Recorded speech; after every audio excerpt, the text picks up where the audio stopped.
সমাজে কিছু কিছু অলস মার্কা হুজুর আছে যারা অলস, আন খায় আর নড়ে না চড়ে না কিছুই করে না। তারা বলছে ভাই এখান থেকে মক্কা শরীফ মদিনা শরীফ ৮,৫০০ কিলোমিটার রাস্তা, এখান থেকে যদি হাত তুলে মোনাজাত করে আমার নবী পাকে রূহ পাকে সওয়াবটা যদি পৌঁছে দেওয়া হয় ৮,৫০০ কিলোমিটার রাস্তা দূরে আমার নবী পাকে রওজা মোবারকে যদি সওয়াব যায়, তোমার বাপের কবর এখান থেকে 2 কিলোমিটার 1 কিলোমিটার 5 মিনিট দূরে, তাহলে এখানে কেন সওয়াব যাবে না? অবশ্যই এখানে সওয়াবটা আমরা এখান থেকে পৌঁছে দেই। যদি ৮,৫০০ কিলোমিটার দূরে এখান থেকে মক্কা মদিনা আজমির বগদাদ শরীফে যদি চলে যায়, তোমার বাপের কাছে কেন যাবে না? ওই জন্য আমি বারবার করে বলছি, আল্লাহ নবীকে বললেন ইয়া রাসূলুল্লাহ হাবিবাল্লাহ, আমরা আব্বা মায়ের জন্য মৃত আব্বা মায়ের জন্য কি করতে পারি? দয়ার নবী বললেন তোমরা মৃত আব্বা মায়ের কবরের কাছে গিয়ে তোমরা একটা বার কোরআন তেলাওয়াত করো। ও আল্লাহ নবী, আমরা নব মুসলিম, আমরা কোরআন মুখস্থ করতে পারি না, পড়তে পারি কিন্তু মুখস্থ নাই। নবী বললেন পড়নেওয়ালা ব্যক্তি দিয়ে পড়িয়ে নাও। হুজুর পারিশ্রমিক দেওয়ার মতো ক্ষমতা নাই। নবীকে বললেন ইয়া রাসূলুল্লাহ তাহলে কি করব? আল্লাহ নবী বললেন তোমার আব্বা মায়ের কবরের কাছে গিয়ে একটাবার হাত তুলে কাঁদো, আল্লাহ এটা আমার আব্বা জানের কবর, এটা আমার আম্মা জানের কবর, আল্লাহ আমার আব্বাকে আমার মাকে আপনি ক্ষমা করে দাও। আপনি যখন আব্বা মা বলে কবরের দিকে তাকিয়ে চোখ থেকে পানি জারি করে দিয়ে যখন কাঁদবেন, ও ছেলেরা তাম পৃথিবীর খালের পানি, টিউবওয়েলের পানি, পুকুর পুষ্করের নদী তালাব মেহেন্দির পানি, তাম পৃথিবীর সাগরের পানি, জমজমের পানির অপেক্ষায় তোমার ওই এক ফোঁটা চোখ থেকে পানি যদি টস করে ঝরে পড়ে, নবী আমার চালে দিয়ে বললেন লা ইয়ালিজুন নারা বাকামিন খাশিয়াতিল্লাহ, লক্ষ লক্ষ পানির অপেক্ষায় তোমার এক ফোঁটা চোখের পানির বরকতে তোমার আব্বা মায়ের কবরে আযাব আল্লাহ মাফ করে দেবে। আর একটু জোরে বলো সুবহানাল্লাহ। তাই আমি বলবো আপনারা কবর জিয়ারত করবেন, দু বাড়ি বসে কবর জিয়ারত করলে হবে হবে হবে, তবে সময় পেলে আব্বা মায়ের কবরের কাছে গিয়ে একটু দাঁড়িয়ে জিয়ারত করবেন। আল্লাহ নবীও কবরের কাছে গিয়ে দাঁড়িয়ে রওজার কাছে দাঁড়িয়ে তিনিও কবর জিয়ারত করেছেন। তাই বুখারীর একটা অধ্যায় এসেছে জিয়ারাতুল কবর, কিভাবে কবর জিয়ারত করতে হয়। ও বাপজিরা ভাইরা লক্ষ্য করে দেখা যায়, তাহলে কবর জিয়ারত করে কথা বললাম। এবার বলবেন হুজুর হাত তুলে মোনাজাত করা যাবে কিনা?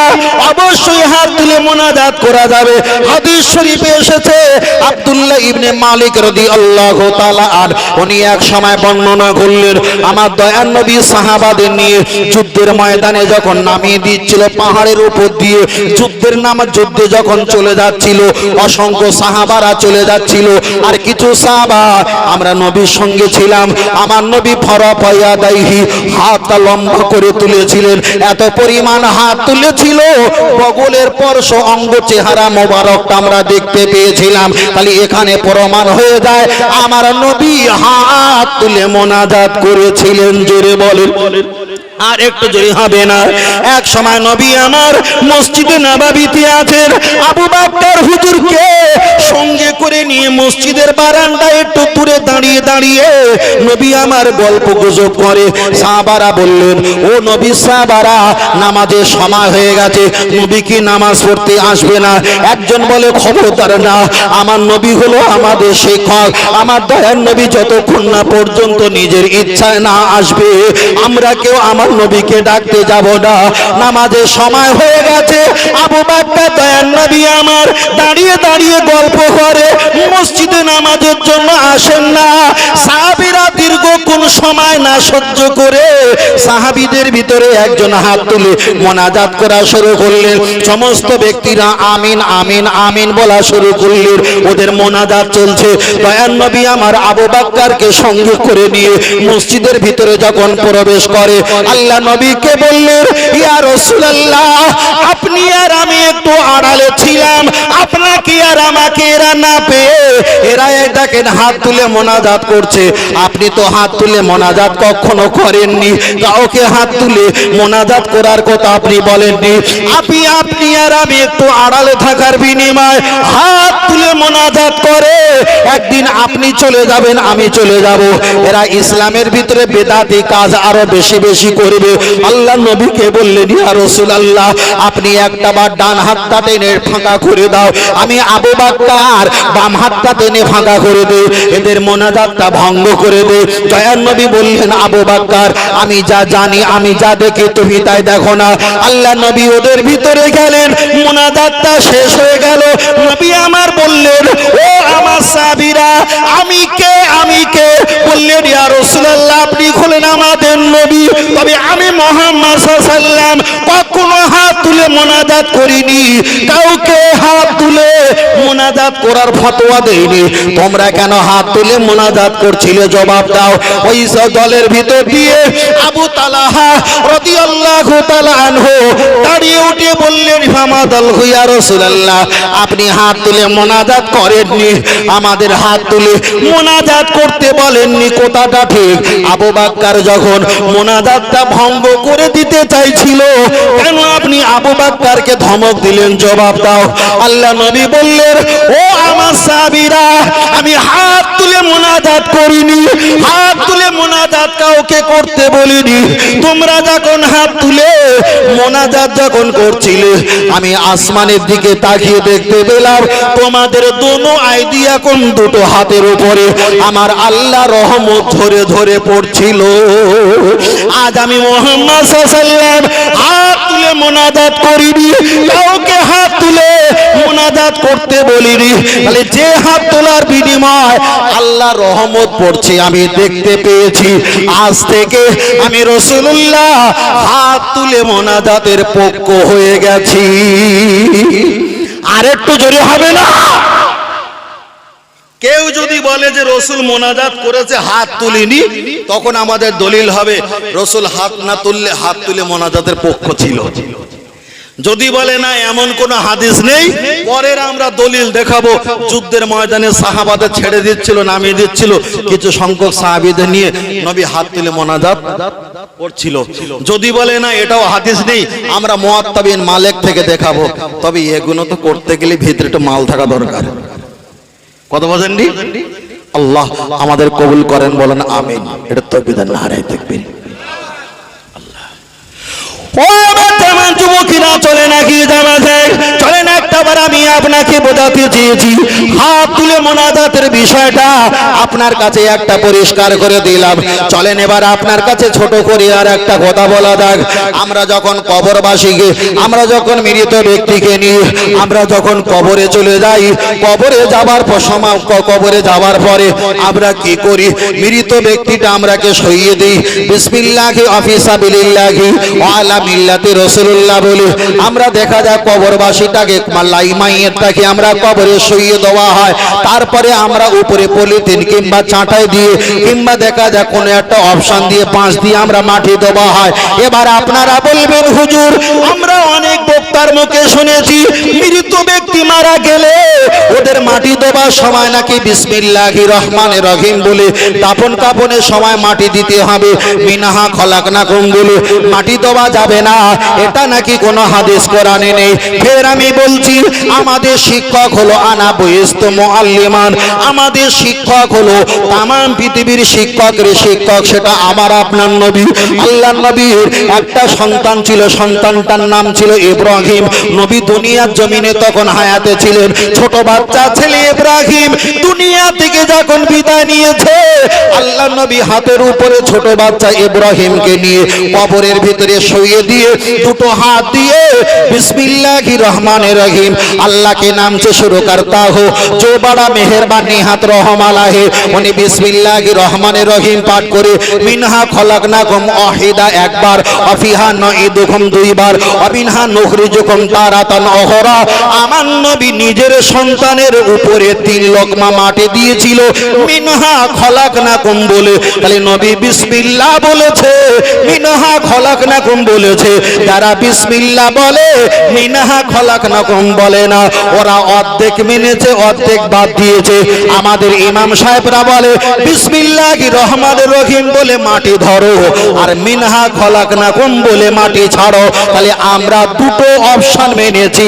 তাই আমাদের নাম আহলে হাদিস নয়, আমাদের নাম হলো আহলে সুন্নাত আল জামাত। জোরে জোরে বলেন, আর একটু জোরে হবে না? চলেন আপনার কাছে আমি বোঝাতে চেয়েছি, আমরা কবরে যখন মাটি দিই, মাটি দেবার সময় আমরা দুই সাইডে চার সাইডে আমরা খাজুর পাতা পুঁতে দিই। অনেকে বলবে হুজুর খাজুর পাতা পোতা কোনো হাদিসে নেই। আমি আপনাকে মিশকাত মুসলিমের হাদিস দেখাতে পারি। আল্লাহ নবী রাস্তা দিয়ে যাচ্ছিলেন, কবরের দিকে তাকিয়ে দেখলেন কবরে আযাব হয়। নবী আমার আইডিয়া কুম হাত দিয়ে ওই দেখা যায় গাছের ডালটা কেটে নিয়ে আল্লাহ নবী ওই কবরের উপরে পুঁতে দেয়। সাহাবারা জিজ্ঞাসা করলেন, বাপ দেখা যায় মা হাজা, ইয়া রাসূলুল্লাহ ওটা কি? ওই ডালটা পুঁতে দেবার কারণটা কি? আল্লাহ নবী বললেন, ওই ব্যক্তির কবরে আযাব হয়, একটা হলো গীবতকারী আর একটা হলো প্রসাবের ছিটা গায়ে লাগে। তাই আমি নবী এই কবরের উপরে খাজুর গাছের ডালটা আমি পুঁতে দেই। আল্লাহ নবীকে বললেন, হুজুর এই ডাল পুঁতে দেবার বিনিময়ে লাভটা কি হবে?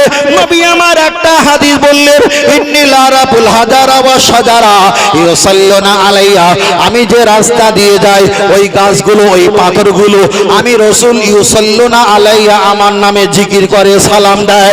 আমি এই গাছের ডালটা নিয়ে একটা বার যখন উপরে পুঁতে দিলাম, আল্লাহ জিকির করে আমার জিকির করে। এর কবরে আযাবটা যদি পুরো মাপ না হয়, জিকির করার বরকতে পুরো মাপ যদি না হয়, কবরে আযাব একটু কম হতে হয়, তাও হবে। ওই জন্য আমি কবরের উপরে খাজুরের ডালটা পুঁতে দিলাম। জোরে জোরে বলেন সুবহানাল্লাহ, আর একটু জোরে বলেন সুবহানাল্লাহ। তাহলে এখানে প্রমাণ হয়ে গেল কবরে মাইয়েতের ছবি দেওয়ার পর আমরা দোয়া করি, এটাও যাবে। আবার কবরের উপরে আমরা খাজুরের ডাল পুঁতে দেই, এটাও অবশ্যই যাবে, কোনো সমস্যা নেই। ও আমার বাপজিরা, লক্ষ্য করে দেখা যায় কবরবাসী কবর মাটি দেওয়ার পর অনেকে শরবত দেয়, অনেকে মুড়ি মুড়কি দেয়, অনেকে মিষ্টি দেয়, অনেকে দেখা যায় খাদ্য দেয়। সব কোটা হটিয়ে এখন আমাদের কাছে চলে এসছে একটু ডাল ভাত পাশের বাড়ি রান্না করে দেওয়া হয়। বসিরাট আল্লামা রহমাতুল্লাহ আলাইহি তিনি এক জায়গায় ব্যাখ্যা করে বলেছে, মাইয়েত মারা যাবার পর ওর কবরে সওয়ালের জবাব চলছে, যতটা সম্ভব তোমরা তাড়াতাড়ি তার মাগফিরাতে কিছু দান করা শুরু করো।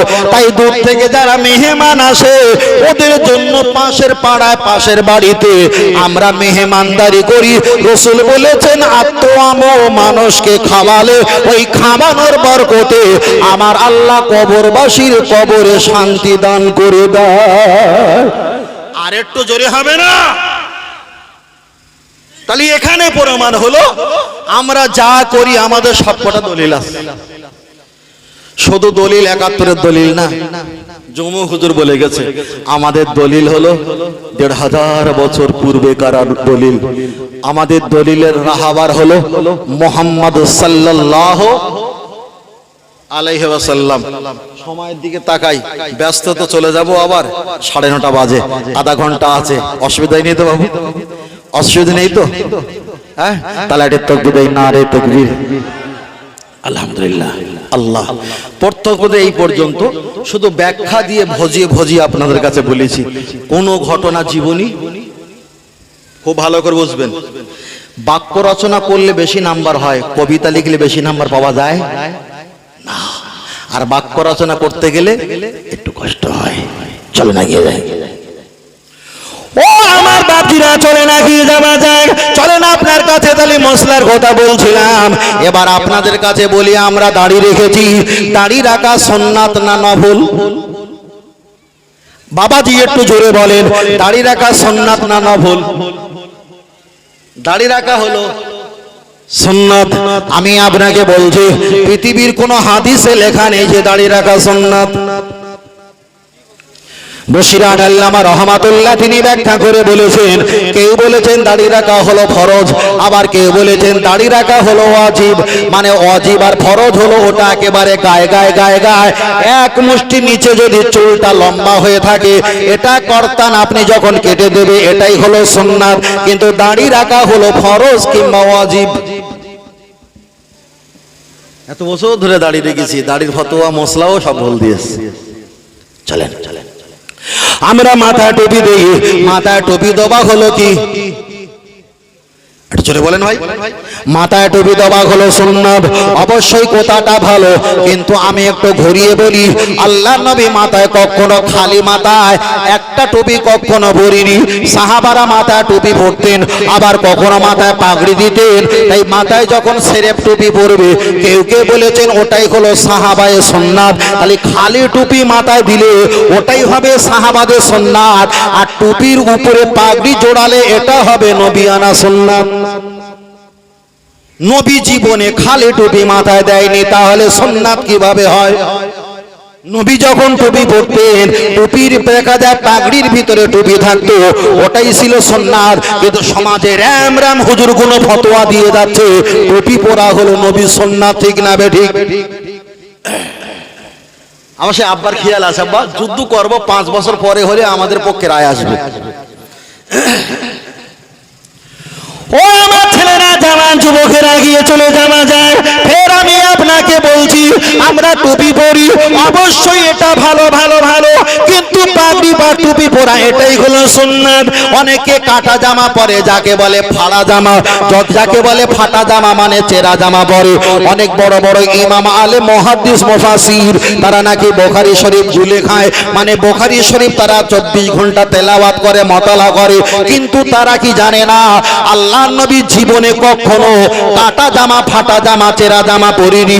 তবে মুফাসসিররা বর্ণনা করেছে চেরা জামা, কাটা জামা এটা ইসলামের সঙ্গে সাদৃশ্য, মানে একই রকম লাগে, পড়তে পারো, তবে সুন্নত বললে কিন্তু চড় খেতে হবে। খুব ভালো করে বুঝবেন। তাহলে কাটা জামা, ফাটা জামা পরা এটা সুন্নাত না, এটা হলো ইসলামিক সাদৃশ্য, পড়তে পারো, সমস্যা নেই, কিন্তু গোল জামা পরা হলো সুন্নাত। আর পৃথিবীর কোনো জামা পরা সুন্নাত বলে প্রমাণ করা যাবে না। ইসলামের সঙ্গে যদি মিল থাকে পড়তে পারো, তবে সুন্নাত বলার অধিকার নেই। চলেন আপনার কাছে আর একটা অপশন বলি, লক্ষ্য করে দেখা যায়। তাহলে টুপির কথা বললাম, এদিকে দাড়ির কথা বললাম, আবার এদিকে জামার কথা বললাম। অনেকে বলবে হুজুর আপনি তো সবকটা ধরে বলছেন, তাহলে আমরা আর বাঁচবো কিভাবে? চলেন একটাবার আগিয়ে যাওয়া যাক।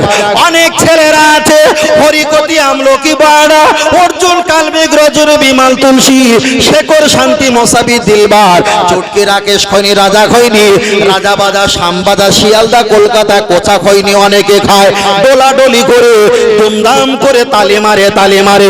আপনি কি একটাবার হিসাব করে দেখেছেন এই ডান হাতে 1-এর পিঠে 18 আরবি লেখা আছে, বাম হাতে 8-এর পিঠে 1 81 লেখা আছে? তাহলে 81 আর 18 হলো আল্লাহ পাকের 99টা সিফাতি নাম। খুশি হলে শরীয়তের মাসলা হলো, খুশি হলে আল্লাহ শুকরিয়া আদায় করো, বিপদ হলে আল্লাহর কাছে ক্ষমা চাও, সাহায্য চাও। কিন্তু খুশি হলে শুকরিয়া আদায় না করে তালি মারা এটা বেদিনদের কাজ, এটা হারাম, চলবে না। তবে যারা হরিকতি, আমলকি, বড়া, অর্জুন, কালমেঘ, রজনী, বিমাল, তুলসী, শেখর, শান্তি, মোসাবি, দিলবার, চুটকি, রাকেশ, খৈনি, রাজা খৈনি, যারা এমন মুসাফির যারা খাও, খাবার আগে পরে ধুমধাম করে তালি মারো, বাবা এটা হারাম, এটা চলবে না। এবার বলবেন হুজুর তাহলে এইগুলো যদি খেয়ে তালি যদি মারা হয় এটা হারাম, তাহলে তামাক খাওয়া কি যাবে? তামাক খাওয়া আমি জায়েজ বলবো না, আমি হারাম বলবো না, জায়েজ বলবো না। আমি যদি বলি আবার কোন মুফতির গায়ে লাগলে আমার এগনেস্টে লেগে যাবে, তবুও বলছি কুল্লু মুস্কিরিন হারামুন, এগুলো খাওয়াটাই হলো ক্ষতির লক্ষণ। এতে যদি চুল পরিমাণ কোনো উপকার নেই, ওই তামাক যদি 100 গ্রাম খায় মাতাল হয়ে ঘোরে, তাহলে যে জিনিস বেশি খেলে যদি মাতাল হয় সেটা কি করে জায়েজ হয়? তবে এখন বলিনি, এক সময় বলবো, বোমা ফাটাবে এক সময়। হ্যাঁ একটু ধাপ ধরে নেই। এখন হুজুর খায়, হুজুর এখন জিন্দা রেখেছে, খেলি কোনো সমস্যা নেই। তোর খাবার জিন্দা চটাবো, আর কদিন যাক চটাবো। আল্লাহ আল্লাহ। ও আমার বাপজিরা চলে না গিয়ে যাবা যাক। অনেকে বিড়ি খায়, বিড়ি খাওয়া আমি হালাল বলছি না, বিড়ি খাওয়া আমি জায়েজ বলছি না। সিগারেট, বিড়ি খাওয়া হালাল না হারাম এটা আমি বলছি না, তবে একটা অপশন বলবো, আপনি শুনে বাড়ি যাও। আগিয়ে চলে যাওয়া যাক। নবী আমার হাদিস শরীফে বললেন, কোন একটা নিরহা ব্যক্তিকে কেউ যদি হাত দিয়ে কষ্ট দেয়, কেউ যদি জবান দিয়ে কষ্ট দেয়, বিনা কারণে যদি কষ্ট দেয়, ওই ব্যক্তি তো ঈমানদার থাকতে পারে। আরে আপনি বিড়ি খান, আমি ফের বলছি হারাম বলছি না, হারাম বলছি না। কেউ আপনাকে খাবার অনুমতি দিয়েছে, সেটা ভিন্ন ব্যাপার। আপনি চায়ের দোকানে সকালবেলা গেছেন, আমরা দুই ভাই চায়ের দোকানে বসে আছি, আর একটা কাস্টমার এসে চায়ের দোকানে বিড়ি খাওয়া শুরু করেছেন। এখন যারা বিড়ি খায় না, ধোঁয়াটা তাদের কাছে দুর্গন্ধ লাগে, কষ্টকারক হয়। তাহলে আপনি হাত দিয়ে ধরেছেন আর মুখ দিয়ে ধোঁয়া ছেড়েছেন, ছাড়ার কারণে নিরহা ব্যক্তি কষ্ট পেয়ে চেয়ার বেঞ্চি ছেড়ে পালিয়ে চলে গেছে। রাসূল বলেছে হাতের দ্বারা আর মুখের দ্বারা বিনা কারণে কষ্ট দিলে ঈমানদার হতে পারে না। তাহলে বিড়ি খাওয়া, তামাক খাওয়া কোন হুজুর জায়েজ না জায়েজ বলেছে পরের ব্যাপার। তাহলে হাত দিয়ে ধরেছেন, মুখ দিয়ে ছেড়েছেন, আর নিরহা মুসলমান, নিরহা কাস্টমার এখান থেকে খেদিয়ে পালিয়েছে। হাদিস অনুপাতে তো সমস্যা আছে না নাই? তবে একটু পরে বলছি, এখন বলবো না, ক্লিয়ার হালকা করে শুধু শোনালাম। চলে চলেন, আমি আপনাকে বোঝাতে চেয়েছি, বলতে বলতে অনেকটা লম্বা করে ফেলেছি। তবে বিষয়টা আমি বেশি বিসর্গ দেরি করব না। ও বাবাজিরা, খুব ভালো করে খেয়াল করে দেখবেন। তাহলে আমরা এখানে ছিলাম না, আমি যে কথা বলছিলাম, আমরা এখানে ছিলাম না, আমরা এসেছি। এমন একটা সময় আসবে আমরা কেউ এখানে থাকবো না। আল্লাহ আছেন, আল্লাহ রয়েছেন, আল্লাহ থাকবে। আল্লাহু বাকি মিন কুল্লি ফানি, পৃথিবীর সব ধ্বংস কেবল আমার আল্লাহ ব্যতীত। জোরে বলেন, আর একটু জোরে বলেন সুবহানাল্লাহ।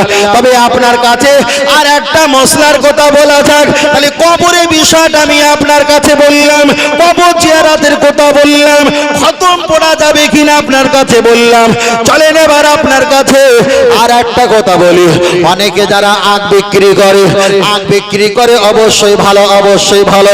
গরমের সময় ওদেরকে তো দুলা ভাই বললে তাড়াতাড়ি দেয়, না হলে দেয় না। কিন্তু শীত এসে যাচ্ছে, এবার আমাদের দুলা ভাই বলে জোর করে খাওয়াবে। যারা আখ ব্যবসা করে অবশ্যই ভালো। রাসূল বলেছেন হাল্লা হালালাহু, অবশ্যই হালালটা হালাল, হালালটা হালাল, হারামটা যেটা আছে সেটা অবশ্যই হারাম। আখ যারা ব্যবসা করে ভালো ভালো, আখটা যখন ঘোরায়, লোহার চাক্কি দিয়ে যখন ঘোরায়, এত বড় তিনটে তিনটে করে বল থাকে আর ঘমর থাকে। একবার করে ঘুমালে ঝুম, আর একবার ঘুরালে ঝুম, আর একবার ঘুরালে ঝুমঝুম করে আওয়াজ হয়।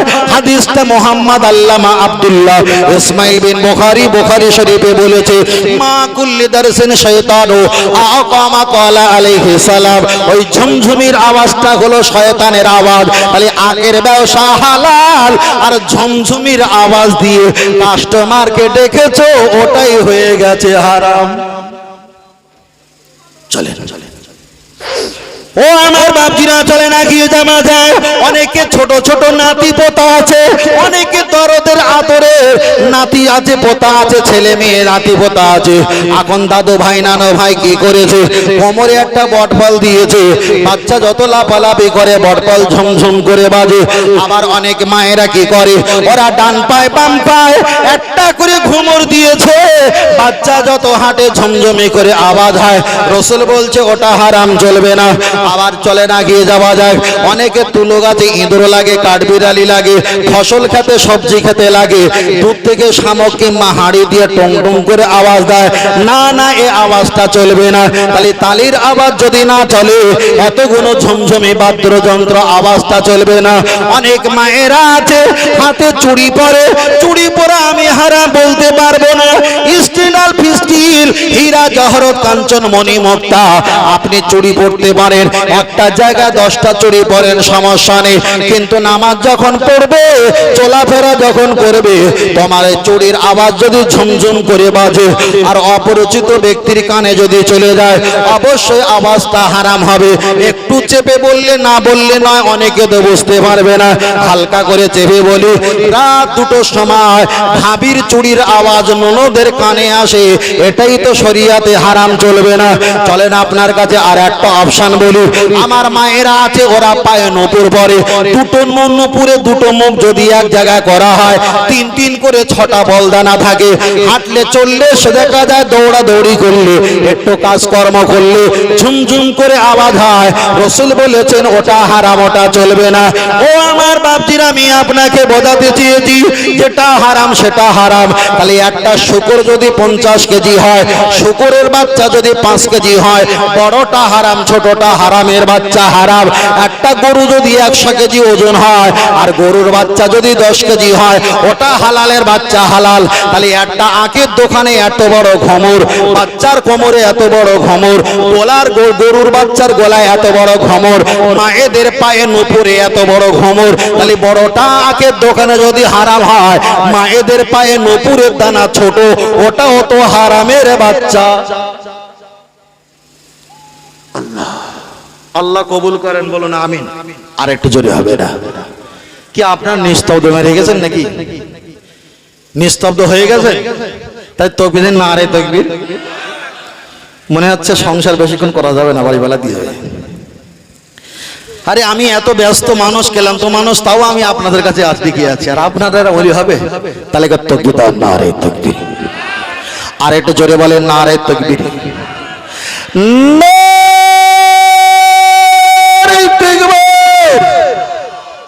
আল্লাহ কবুল করেন, বলুন আমিন। আর একটু জোরে হবে না? অসুবিধা হচ্ছে? আপনারা তো লাস্টে এসছেন, আর ভাই মুরব্বীরা যারা ছিল অনেক আগে ছিল, তাই না দাদু ভাই? অনেক আগে ছিল। তাহলে আমাদের পরিবেশটা, আগে যে পরিবেশ ছিল সেই পরিবেশের সঙ্গে মিল আছে। শুধু একটা বোঝাতে চেয়েছি, নবী যেখানে আল্লাহর রহমত সেখানে। আর একটু জোরে বলে সুবহানাল্লাহ। শেষবার, আর 15 মিনিট বাকি আছে। কমিটি ভাই একটু ঠিক করে দেখো, ব্যস্ত যে, প্রচুর ব্যস্ত। চলেন, নামাজ পড়তে গেলে কি লাগে? কোরআন লাগে না হাদিস লাগে? কথা বলে না, কোরআন, আল্লাহ। চলেন, আমি আপনাকে বোঝাতে চেয়েছি, খুব ভালো করে খেয়াল করে শুনবেন। নামাজ পড়তে গেলে কোরআন লাগে, অবশ্যই কথাটা ভালো ভালো ভালো। কিন্তু এবার আমি যদি একটু উল্টিয়ে দেই, কেমন লাগে? দেখা যাক কেমন লাগে। চলেন, আমি আপনাকে একটাই বলছিলাম, পৃথিবীতে যা ইবাদত করবে, আল্লাহকে ডাকার আগে নবীকে ডাকতে হয়। যদি বলেন কেন? আপনি আমি যে কলেমা শরীফ পড়ি, ওই পূর্ণাঙ্গ কলেমাটা কোরআন নয়, ওটাই তো আমার নবী পাকের হাদিস, নবী পাকের হাদিস। তাহলে আল্লাহকে ডাকবো, ডাকতে গেলে নবীকে তো স্মরণ করা লাগে না? লাগে না?